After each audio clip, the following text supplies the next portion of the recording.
We remain steadfast in our commitment in delivering local news that matters.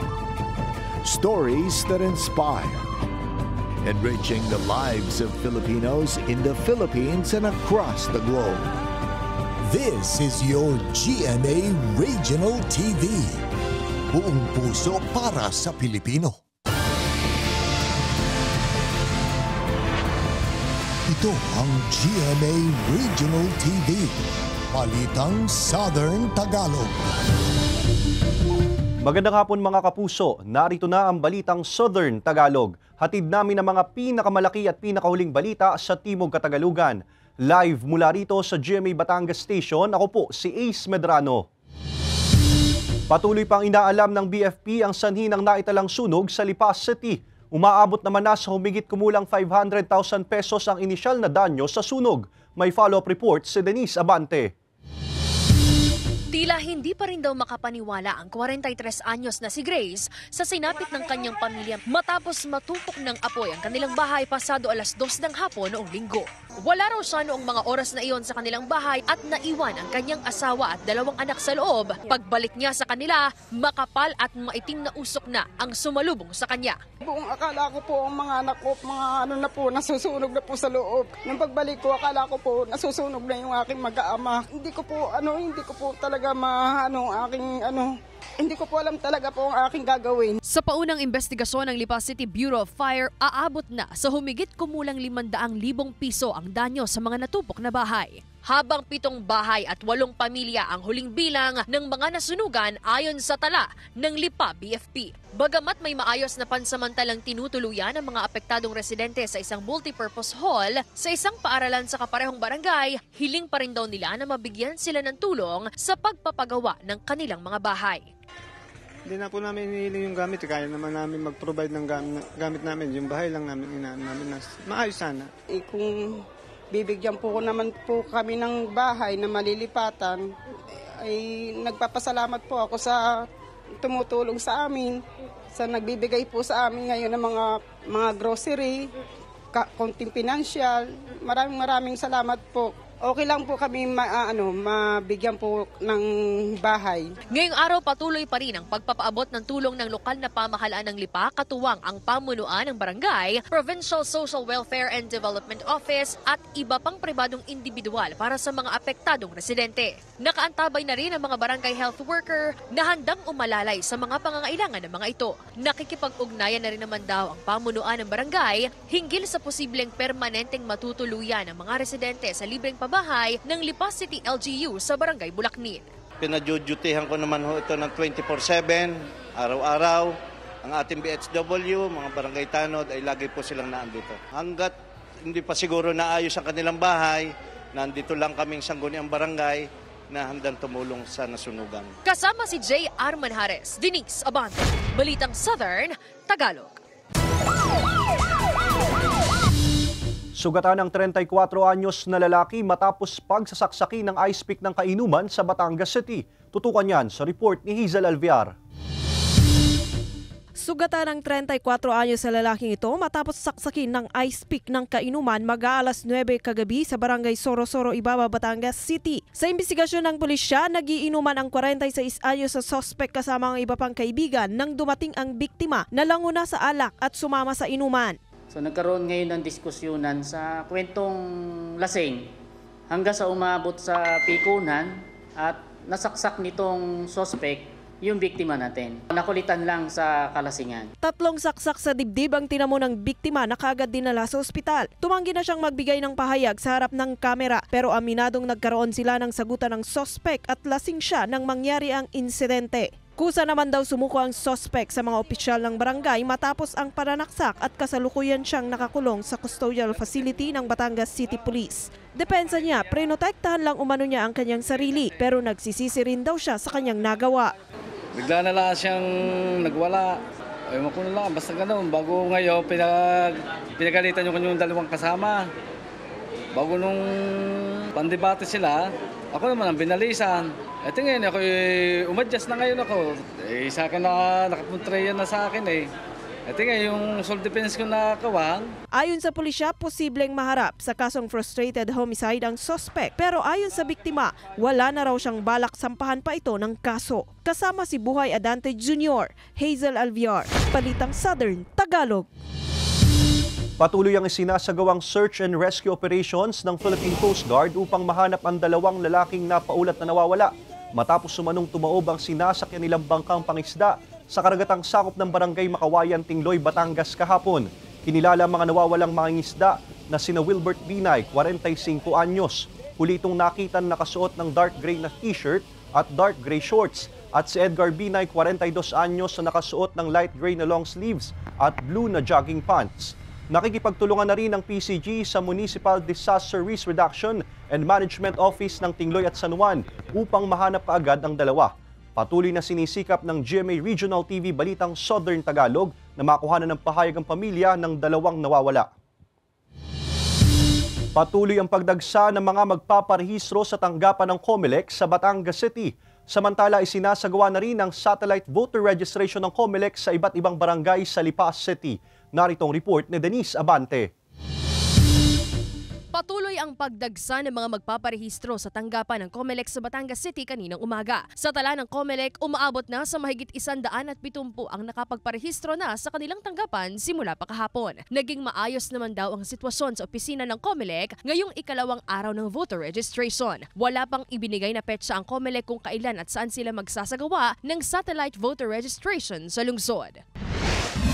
Samantala sa Lipa City, umarangkada na ang satellite voter registration sa bawat barangay sa lungsod. Ngayong araw ang scheduled voter registration sa Barangay Sabang kung saan inaasahan umano ng Lipa City COMELEC ang nasa 600 residente na magpaparehistro. Ang estudyanteng si Bernadette naglaan daw talaga ng oras para makapagparehistro. Batid kasi niya ang kaakibat na responsibilidad sa pagpaparehistro, gayon din sa pagboto. It's our right po as a civilian and we have to be responsible rin po. Siyempre, lahat naman tayo may part sa society and we have to play that role. Malaking tulong naman daw para sa residenteng si Jasmine na inilapit na sa mga barangay ang voter registration. Mas malaking bagay pa dito na lang po. Yan. Ay malapit na, hindi ka pa aksayado sa pamasahe. Ipamasahe mo, siya imerenda mo na lang siya dito habang pumipila ka. Bukas nakatakda ang satellite voter registration sa Barangay Balintawak simula alas 8 ng umaga hanggang alas 5 ng hapon. Maaari rin puntahan ang official Facebook page ng Lipa City COMELEC para malaman ang schedule nila para sa satellite voter registration. Kasama si J. R. Manjares, Denise Abante, Balitang Southern Tagalog. Bumaba ng halos 50% ang presyo ng ilang gulay galing Benguet sa Batangas City New Market.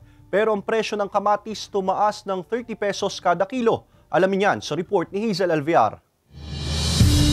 Matumal na bentahan, yan ang daing ng ilang tendera ng gulay sa Batangas City New Market. Kahit pa raw bumaba ang presyo ng ilang gulay ng halos kalahating porsyento, tulad na lang ng repolyo na nasa 50 pesos na mula sa dating presyo nito na 100 piso kada kilo. Ang carrots nasa 70 hanggang 80 pesos na lang mula sa 100 hanggang 120 pesos kada kilo. Ang kamatis, 30 pesos ang itinaas kada kilo. Kaya hindi rin daw gaanong mabili ngayon ayon sa ilang tendera. Mula sa 70 pesos, 100 pesos na ang kada kilo nito ngayon. Ang kalamansi, 30 pesos din ang itinaas kada kilo. Ganon din ang bawang na nasa 130 pesos na ang kada kilo. Samantalang bumaba naman ang presyo ng sibuyas sa 70 hanggang 80 pesos kada kilo mula sa 100 hanggang 120 pesos. Matumal ng kaunti.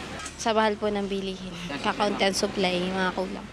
Siguro gawa ng transport, mahal din ang gastos nila papunta dito. At saka yung sa panahon ngayon, parang hindi na season ngayon sa kamatis, kaya ganun. Magmahal man sa hindi, nandun ako, konti lang ako mabili. Unti-unti, kung may pambili, hindi yung biglaan.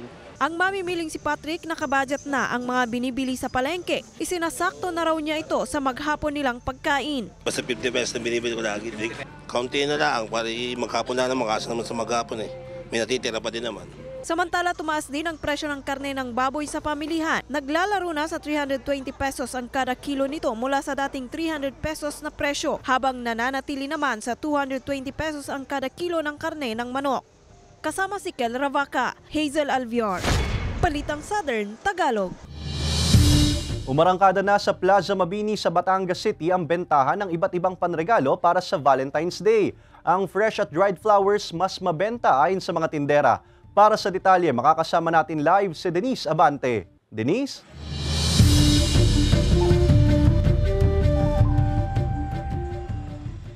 Ace, love is in the air dito sa Plaza Mabini sa Batangas City dahil sa kabi-kabila ang mga tindahan ng iba't ibang mga panregalo para bukas sa selebrasyon ng Araw ng Mga Puso. Isang araw bago ang mismong araw ng mga puso, kabi-kabilaan na ang bentahan ng mga panregalo sa Valentine's Day. Hilera na ang pwesto ng mga negosyanteng ito sa gilid ng Plaza Mabini sa Batangas City. Para sa mga nagtitipid, afford ang 100 pesos na chocolates na ito na nasa 3 piraso na. Ang bear stuffed toy na may hugis puso nasa 100 to 150 pesos din, depende kung may kasamang tsokolate. Pero mas mabenta pa rin daw ang bouquet of flowers, mapa-fresh o dried man yan, ayon sa mga tindera. Kasi mga tao ay mahihilig sa bulaklak. Nung last year po kasi mabenta ang dried. Ay sa ngayon po hindi pa po namin alam kung ang fresh ay ano din. Parehas naman, ma'am. 150 to 500 pesos ang kada bouquet, depende sa klase ng bulaklak at disenyo. Dried flowers ang napiling bilhin ni Carmela. Iaalay niya daw ito sa puntod ng kanyang inang na mayapa na. Nakagawian na raw niyang mag-alay dito ng bulaklak tuwing Valentine's Day. Sulit na raw ang 150 pesos niya sa napiling disenyo. Lagi na kasing bulaklak na pangpatay. So mas gusto ko itong ganito para kahit nasa heaven siya, ma-appreciate niya to. Ayon sa mga tindera, posible pa raw tumaas ang presyo ng mga ito bukas. Pero kung sila daw ang tatanungin kung alin ang mas magandang panregalo, Siyempre po fresh. Kasi para fresh lagi ang pagmamahal. sabi sa atin kanina ng ilang mga tindera, posible raw na magtagal sila hanggang bukas ng gabi rito, depende yan sa mga mamimili. Yan muna ang latest mula rito sa Batangas City. Balik sa'yo, Ace. Maraming salamat, Denise Abante. Ito ang GMA Regional TV, Balitang Southern Tagalog.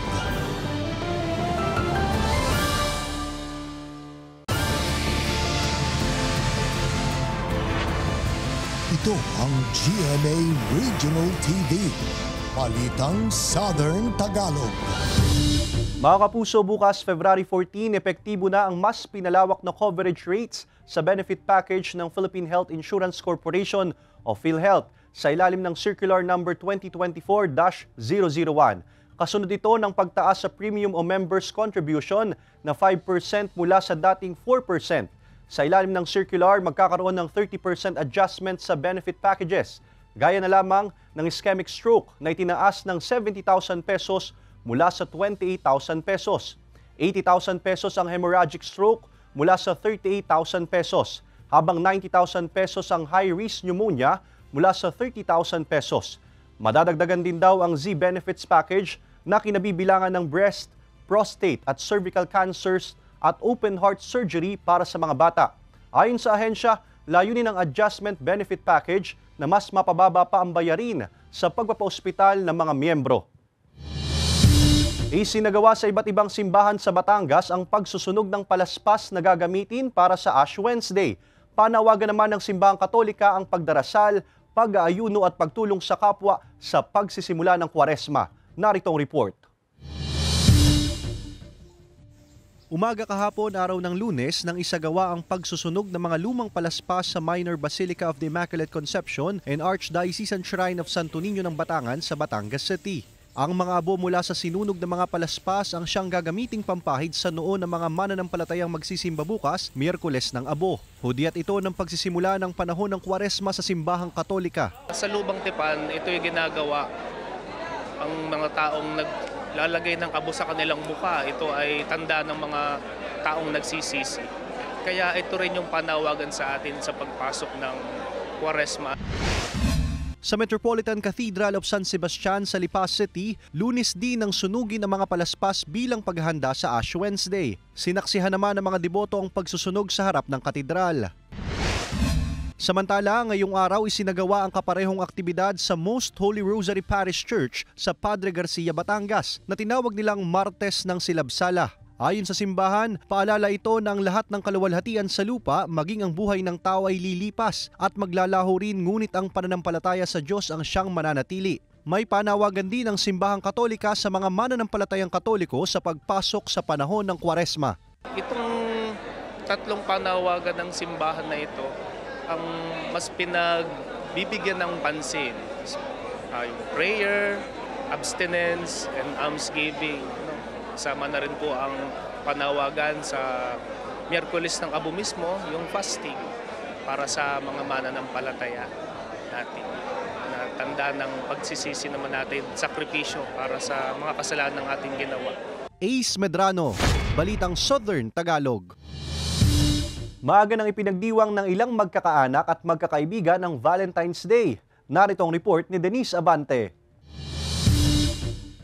Hindi na magkanda-mayaw ang magkakaibigang ito ni Julie May sa pagpili ng bulaklak na ibibigay daw ng kanilang kaibigan para sa kanyang special someone. Magkakasama silang nagtungo sa isang mall sa Lipa City para mamili ng regalo sa Araw ng Mga Puso. Pagkakataon na rin daw kasi nila itong magkasama-sama para maagang i-celebrate ang Valentine's Day. Priority din daw kasi nila ang pag-aaral. For advance na po kasi po aagahan po yata nila na surprise para bukas. Bukas po ay may pasok naman po kami, so yun po unahin namin. Madami po kasi kaming quiz, siguro po mag-aaral po ako.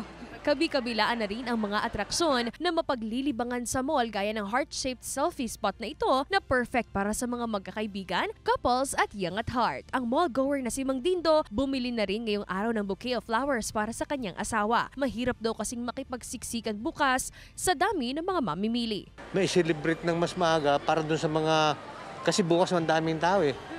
Masikip, magkakaubusan ng flower. Ay kung agahan mo na i-celebrate, iba-iba klase yung mga tao, di ba? Mayroong gusto yung mas maaga, makapamili ng aga, makapaghandog ng maaga sa kanilang mga loved one. Bukod sa heart-shaped frame, maaari rin magpa-picture sa mala prinsesa at prinsipeng mga modelo na may daladalang lobo na hugis puso. Kasama si J. Armanjares, Denise Abante, Balitang Southern Tagalog. Mga kapuso, bukas araw ng Miyerkules, February 14, mawawala ng supply ng kuryente ang ilang barangay sa lungsod ng Tanawan at sa mga bayan ng Mabini, Cuenca at San Jose, Batangas. Magsisimula ito alas 8 ng umaga hanggang alas 5 ng hapon. Ganon din sa ilang barangay sa lungsod ng Calaca, Batangas na magsisimula alas 9:30 ng umaga hanggang alas 5 ng hapon. Bunsod ng paglilipat ng mga poste at pagpapalit ng pole top pin, kalinsabayang row clearing ng mga linya. Nananatiling kapuso si King of Talk, Boy Abunda matapos muling pumirma ng kontrata sa GMA Network. Samantala, opisyal nang ipinakilala ng Sparkle ang Sparkle 10. Naritong report ni Hazel Alviar. Dinaluhan ng mga opisyal ng GMA Network ang contract signing ng King of Talk na si Boy Abunda kahapon. Dahil dito nananatiling kapuso ang talk show host na nagpasalamat sa tiwalang patuloy na ibinibigay sa kanya ng network. Mas masaya, nakakaintriga at makabuluhang pag-uusap naman daw ang aabangan sa kanyang high rating program na Fast Talk with Boy Abunda.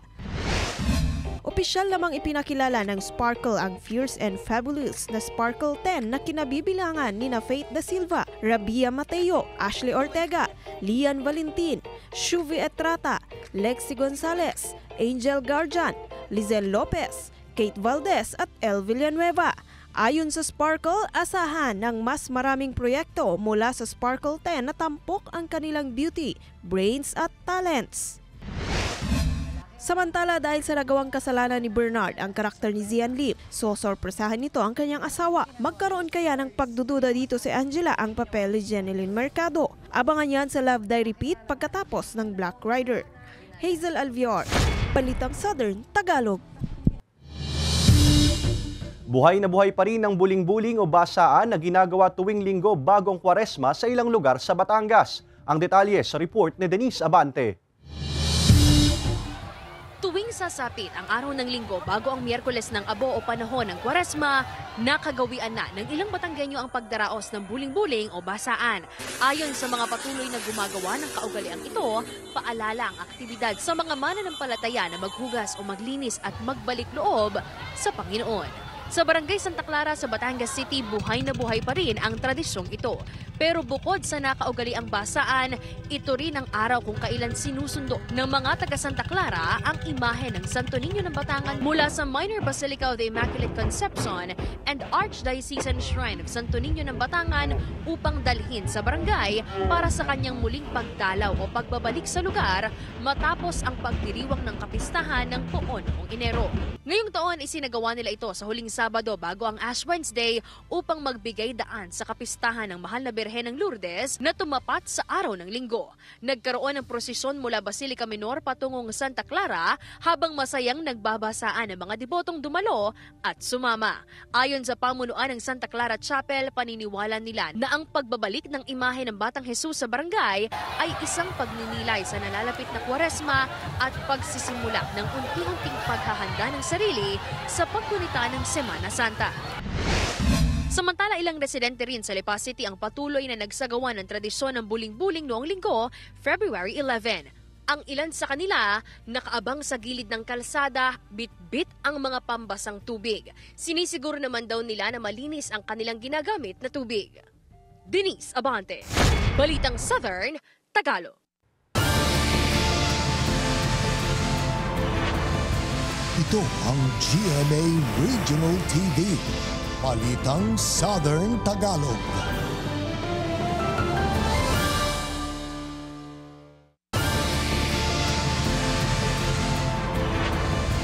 Ito ang GMA Regional TV. Balitang Southern Tagalog. Nasagip kaninang umaga ng isang napadaan na mangingisda ang 2 sa 3 mangingisdang napaulat na nawawala matapos pumalaot sa karagatan na sakop ng Barangay Santa Ana, Calatagan, Batangas kagabi. Kinilala mga mangingisdang nasagip na sina Mandy Kalimag, 24 anyos at John Marfronda, 19 anyos. Kwento ng dalawang nakaligtas, tumalon umano sila mula sa bangka upang makaiwas sa paparating na malaking barko matapos masiraan ng makina ang kanilang sinasakyan at sabayan pa ito ng malalakas na hampas ng alon. Patuloy naman ang search and rescue operation ng Philippine Coast Guard upang mahanap ang isa pang nawawalang mangingisda. Kinilala itong si Harvey Gadbilao na nakasuot ng black t-shirt at black na shorts. Nakikipag-ugnayan na rin ng PCG sa mga kalapit nitong lugar at bayan upang mapadali ang paghahanap sa nawawalang mangingisda. Patuloy na sinisikap ng GMA Regional TV Balitang Southern Tagalog na makuhanan ng pahayag ang mga nakaligtas maging ang pamilya ng nawawalang mangingisda. Sa Globalita, maswerteng nakaligtas ang mag-asawa sa Kenya sa pag-atake ng isang leon.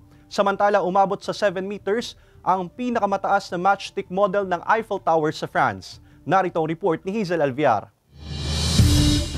Parehong nagtamo ng mga sugat sa katawan ng mag-asawang Michael Apayo at Susan Shebet ng Isiolo, Kenya matapos silang atakehin ng isang leon. Kwento ni Michael, lumabas sila upang maghanap ng panggatong nang bigla niyang narinig ang asawa na sumigaw at tumakbo patungo sa kanya habang hinahabol ng isang leon. Nang makalapit na ang asawa sa kanya ay sinunggaban siya ng leon at dito na siya nakipambuno hanggang sa pinupok nito ang ulo ng hayop saka sila tumakbo. Agad naman silang dinala ng mga kamag-anak sa ospital.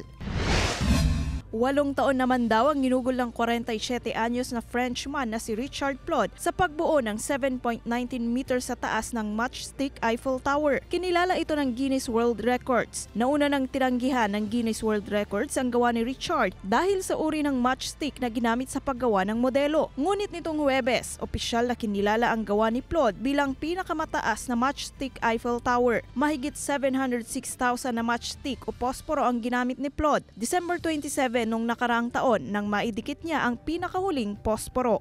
Hazel Alviar, Balitang Southern Tagalog.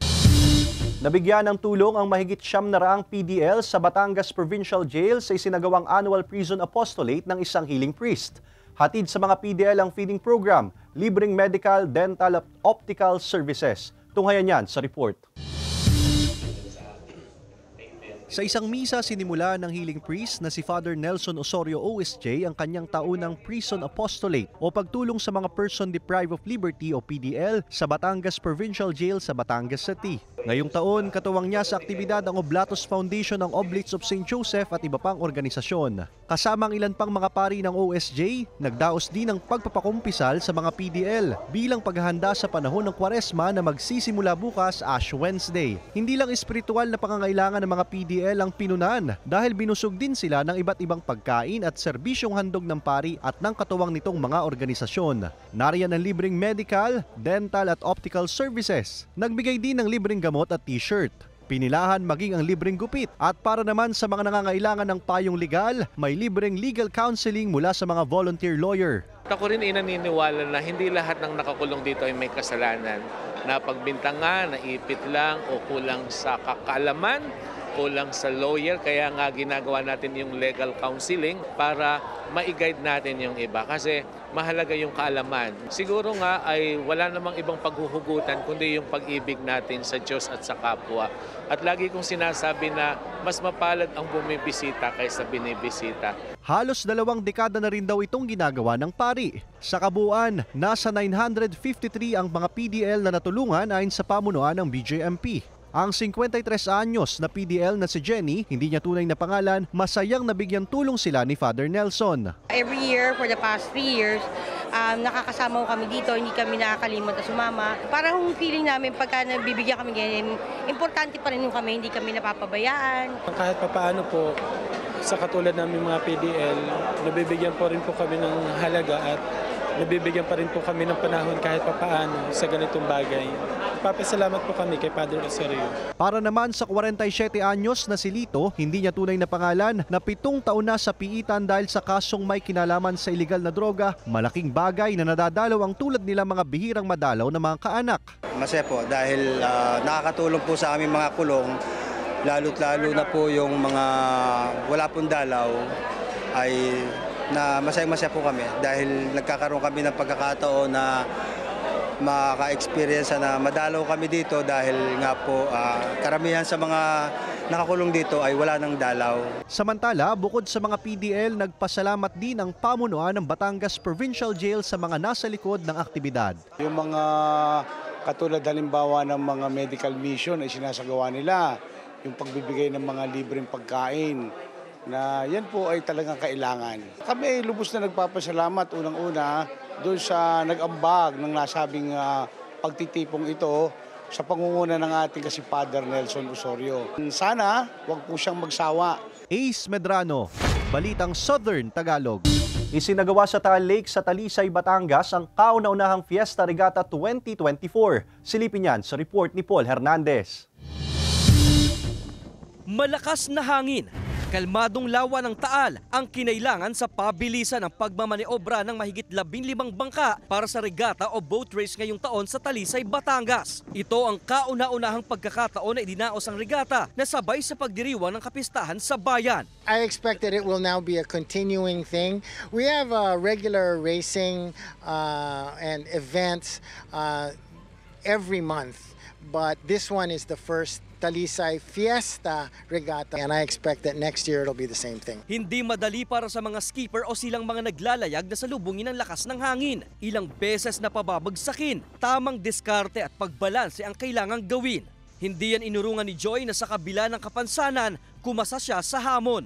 Nacho-challenge ako kapag mag-isa ako dahil lalot ang bangka ko yung lalong akala mo tutumba na, pero dire-diretso pa rin yung takbo na mas gusto ko thrill. Layo nito na mapanumbalik sa bayan ang tradisyonal na paglalayag na hindi gumagamit ng makina sa bangka. Magkaroon ng skills ang bawat mamamangkang taga-Talisay na in case of emergency at walang magamit ng motor ay kaya pa rin maglayag, kaya pa rin mag-transport ng tao. Bago ang regata, nagkaroon din ng remote-controlled boat racing sa lawa. Paraan daw ito para maisulong panglalo ang responsible tourism sa bayan sa pamamagitan ng mga ganitong klaseng aktibidad. Water activities but not going to the island. Basta mag-cruise lang, mag-ikot lang dito sa lawa, okay naman. Bahagi ang lahat ng ito ng pagdiriwang ng founding anniversary ng Talisay. Kasama si Kel Ravaca, Paul Hernandez. Balitang Southern Tagalog. Samantala, mapapanood niyo po ang episode na ito at iba pang pinakahuling lokal na balita sa official website ng GMA Regional TV, www.gmaregionaltv.com. Pwede rin kayong bumisita sa aming official YouTube channel, GMA Regional TV, at i-click ang subscribe button para sa pinakamainit na balita mula sa rehiyon. Dahil sa GMA Regional TV, local news matters. At iyan ang mga pinakamalaki at pinakahuling balita sa Timog Katagalugan. Maraming salamat sa pagsama sa amin pati na mga kapuso sa ibang bansa na tumutok sa mga balita sa rehiyon. Kami, ang GMA Regional TV Balitang Southern Tagalog, buong puwersa para sa mas malaking misyon at mas malawak na paglilingkod sa bayan.